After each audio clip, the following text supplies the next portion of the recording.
Alors on est très en retard en France. On estime que le bon niveau d'équipement, c'est d'à peu près un défibrillateur pour 1000 habitants. En France, on est à peu près à 1 pour 20 000 habitants, donc ça vous donne une idée du retard que l'on a à rattraper. Quand vous savez qu'en France, on a un taux de succès, on sauve les gens, on sauve 2% des gens en cas de problème cardiaque, dans des villes américaines bien équipées, on sauve jusqu'à 30% des gens. On estime qu'on aura probablement un parc installé en France de 8000 défibrillateurs à la fin de l'année. C'est bien trop peu, bien évidemment, mais c'est uniquement la première année. Et c'est pour ça que des opérations comme le Train du Cœur sont fondamentales pour faire la promotion et pour expliquer comment on utilise ces produits qui sont extrêmement simples à être utilisés par n'importe qui sans formation préalable.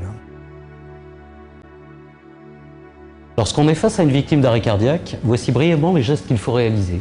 Tout d'abord, s'assurer que la victime est effectivement inconsciente et qu'elle ne répond pas à des ordres simples.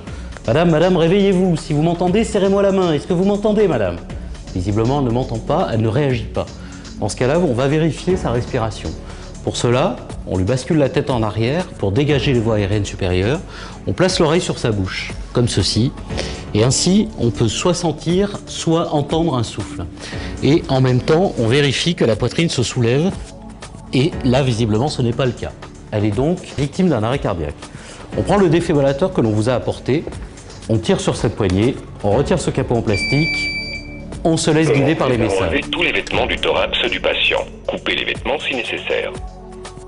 Lorsque le thorax du patient est nu, ôtez le couvercle de protection et regardez soigneusement les dessins sur les électrodes adhésives blanches.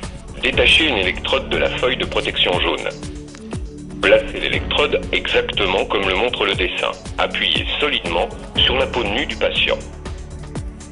Analyse. Personne ne doit toucher le patient. Ici, on est sur le trajet du cœur, on analyse le rythme cardiaque. Personne ne doit toucher le patient. Choc recommandé. Écartez-vous du patient. Appuyez maintenant sur le bouton clignotant orange. Choc délivré. Pour une aide à la RCP, appuyez sur le bouton clignotant bleu. Placez la paume d'une main sur le sternum entre les mamelons. Placez l'autre main par-dessus la première. Appuyez fortement sur le thorax en enfonçant de 5 cm. Gardez la cadence avec les battements. Pincez le nez, soulevez le menton et procédez à 2 grandes insufflations. Soufflez. Soufflez. Poursuivre les compressions.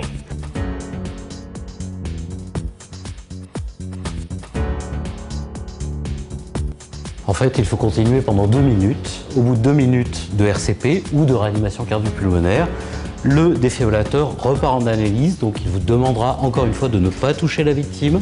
Il analysera le rythme cardiaque du patient. Si c'est toujours une fibrillation ventriculaire, dans ce cas-là, il vous reproposera de choquer, de délivrer un choc, et cela continuera bien évidemment jusqu'à l'arrivée des secours. Philips Healthcare a développé toute une gamme de défibrillateurs, des défibrillateurs professionnels à usage intra-hospitalier ainsi que pour les services d'urgence, également une gamme de défibrillateurs grand public. Ce produit, en cas d'arrêt cardiaque, va permettre, en ouvrant simplement le boîtier, en appuyant sur un bouton, en écoutant les messages vocaux de ce produit, de pouvoir tester le patient s'il a besoin d'être défibrillé ou pas, et ensuite, si besoin est, après le choc, de conseiller un massage cardiaque ainsi qu'une ventilation pour que le patient soit protégé en attendant les secours. Ce produit a été testé par tous les organismes de sécurité, notamment la FDA aux États-Unis, ce qui permet d'en avoir une utilisation très simple et surtout une utilisation très sécuritaire. Notre signature de la société Sense & Simplicity est aujourd'hui un engagement de la marque. C'est une promesse de marque et utiliser un produit comme celui-ci avec un guide vocal va permettre forcément de démocratiser l'utilisation de ce type d'appareil et bien évidemment l'engagement de la société Philips, c'est de faire un produit à usage grand public et très simple d'utilisation.